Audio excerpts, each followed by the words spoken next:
So new look. Yay.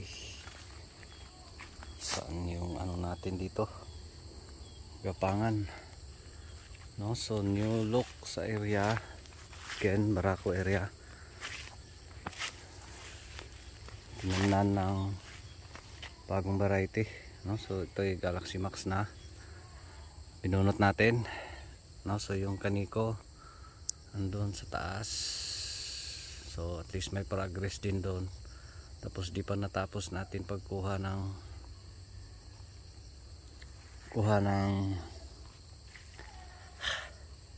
mga dahon, no? So may ilang rows pa doon na kailangan nating kukunan, no? So update sa ating Galaxy Max, no? So again, ganitong area mahirap yung sitwasyon considering Barako area.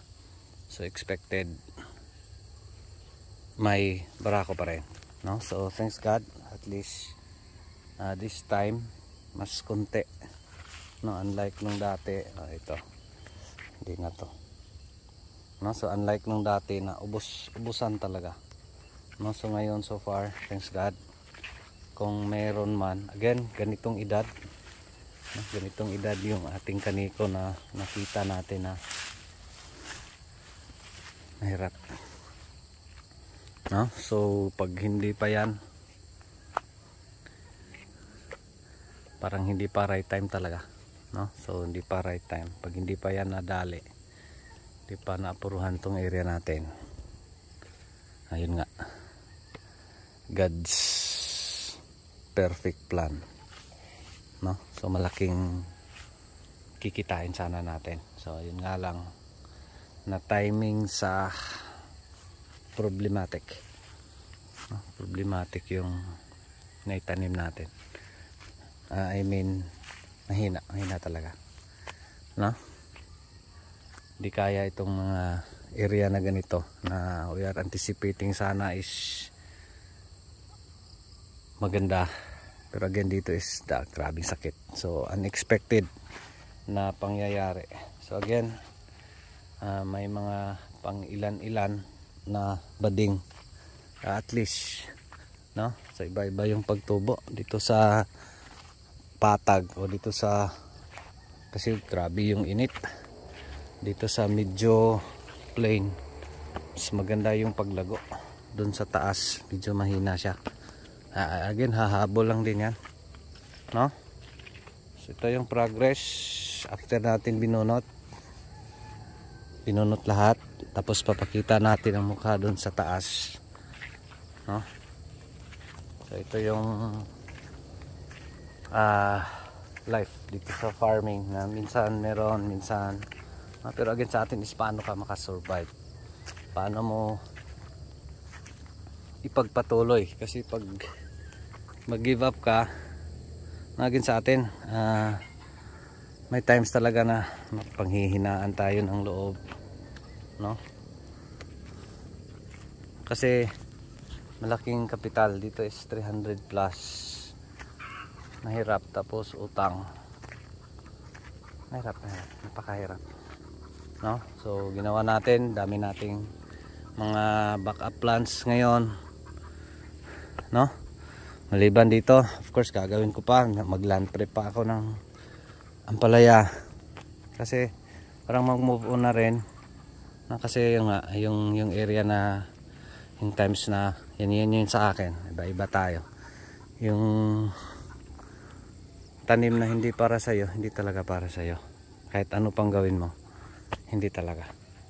Pero again sa atin is may chance naman. Sana makayanan. Kaya again, napakainit sa area. Buti may taligsik kagabi. At least nakatulong na rin, no? So sa atin is patuloy lang, no? So mahirap man, pero again, taban lang, no? So ito yung progress. Again dito na side, mas maliit kumpara doon sa plain, no? Kasi dito grabe kainit dyan, medyo kulimlim, no? So dito is iba yung kanyang paglago, no, again merong mga bading, pero di katulad nung last na ubusan talaga, wala kang makikitang maganda, no. Kaya ginawa natin is binunot natin lahat, no. So dito mga natira 5% lang sigurong okay, no. Tapos dito naman sa taas yung medyo okay, di rin okay dati. So yan yung iniwan natin, no. So nangyari din yung Christine at saka Leon, yan din yung bumugbog dito na area, no. Nag-spray tayo this afternoon, spray dito, spray din doon, no. Gamit natin Alika at saka Mitomil mix, no. So dito yung napuruhan din sa hangin, medyo okay sana, hindi kagaya dyan sa baba, no. So kaya ginawa natin, again kinuna ng dahon lahat, ayan, bading na bading, tapos umangat, no. Grabe ka bading, tapos umangat, at least may progress, no. So last kahapon, kasi iba-iba yung trabaho natin, dalawa lang yung pinaharvest ko dito, at least nakakuha ng 150 kilos pati na, based doon sa mga previous natin na 188, ganun lang talaga. So total na nakuha natin ito is napakakunti pa, kahapon is pang 5 harbisan, no. So mahirap, pero again sa atin is survive lang, no? Kasi nakita natin yung progress dito. So mahirap lang yung management, kasi dapat tatanggalan mo ng mga dahon lahat, no. Dito yung una nating tinatanggalan, ayan, meron na naman tatanggalin, no. So yan yung mahirap, no. So again, may progress, may mga makikita na tayong ganyan pang ilan-ilan, no. At least gumagalaw. So tapos di pa natin natapos kuna ng mga dahon yan. Ubusan talaga ng dahon, no. Yan. Diyan. At least may makikita na tayong bunga na nangulumbitay. Ito, di nakunan. So at least gumagalaw, no. So napakalaking trabaho, napakalaking kailangan gawin, no. So kaya ginawa natin, nag-additional tayo ng tao, ginawa natin yung ulit yung mga part-time nating mga estudyante. So yan yung mukha, no. So malinis na, pero again doon sa tuktok marami pa doon, may ilang rows pa na hindi nakunan. 1, 2, 3, 4, 5, 6, 7 rows doon sa taas na hindi pa natin nakunan, no. So again, barako dito ko nakita kasi guys, oh, kasi grabe siya, grabe ka bading, pero maski ganyan yan, oh, kaya niyang magganyan, no. So dyan gumagalaw. So again, after matapos natin ito yung gagawin natin, part sa ating management sa mga ganitong problema. Again, bakit natin pinagpatuloy itong kaniko maski barako? Kasi nakikita natin na gumagalaw, may progress siya, no. So kasi dati di tayo nakaabot ng ganito dahil yung previous nating tanim na ganito, dahil binunot natin lahat, tinamnan ng Galaxy Max. Ngayon is second time around na to.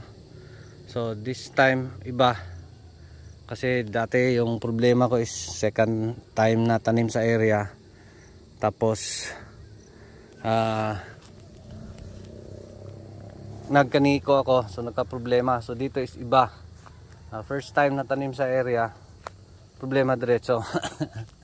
So kaya tumanim tayo ng second time sa kaniko, kasi nakita natin maganda yung bunga, maganda yung pagbunga, mabigat, maganda sa ulan, no. So at least ito na, no. So nakuna na ng dahon. So di pa lang natapos, dito grabe talaga yung Oh. Dito mabilis siyang gumalaw, no? So gagawin natin ito is top prone lahat, no? Naging okay, no? So dyan, so nung umangat, no? So dyan, tapos ito, so dapat top prone pa to lahat. So next, yan yung gagawin dito, no? So after makuna ng dahon lahat, top prone lahat. So malaking trabaho talaga, no? So at least gumagalaw, may mga bunga ng pang ilan-ilan sa taas, sa dingding, no? Dito sa gilid. So at least ito pinagpatuloy natin. So marami pa, lampas ano pa pala, lampas 7 rows pa ata, no? So mga natutunan natin dito marami, no? So malaking aral na naibigay dito. Again, dito ka talaga matututo pag magka problema yung tanim mo. No? So ito yung mukha na, again, dito na areas na puruhan sa hangin dito sa taas, kaya lalo dyan na side, grabe yung kahina, mas mahina pa, no? So again, kinuna ng dahon yan dyan, oh, wala nang dahon sa ilalim, mayroon man, konti lang. Tapos ito yung mukha pag hindi pa nakunan, ganyan, no? Ganyan kakapal yung pagbarako mga dahon, yan. So ganon. So tapos kinuna natin ng dahon, ganon na yung mukha, no? So since may progress, gumagalaw yung talbos dito sa taas, dito tayo magpo-focus. Dito is para yung mga sakit matatamaan natin. Grabe talaga yung ano dito, infestation sa mites, aphids, grabe, no? So dito 1, 2, 3, 4, 5, 6, 7, 8 rows pa ba? 1, 2, 3, 4, 5, 6, 7, 8, 9 rows pa kailangan kuna ng dahon. So dito, ito yung napuna natin Monday, Tuesday and Wednesday. So 3 days, no? So insert, napakalaking oras na igagasta, pero bakit pinagpatuloy natin? Kasi dito ipapakita ko na with God's grace and God's blessings, maski kaniko, maski magkabara ko, gaya ng Galaxy Max, na provided persistent ka lang, provided pagpatuloy mo lang, so may chance, no? So yun nga lang, yung harvest is matagal. Ano na to, more than 60 days na ata. Ano to, tinanim natin last September 18, ngayon ay 20, so parang 59 days or 60 days na nga, kasi 31 yung November, no? So 60 days. So ganyan niya pa yung mukha, kasi nga problematic. Pero again, based sa progress, nakikita natin na may chance. Kaya ba natin magparami? Again, with God's grace and God's blessings, why not? Only is si Lord nang bahala, no? Ginawa natin lahat. Try natin yung mga paraan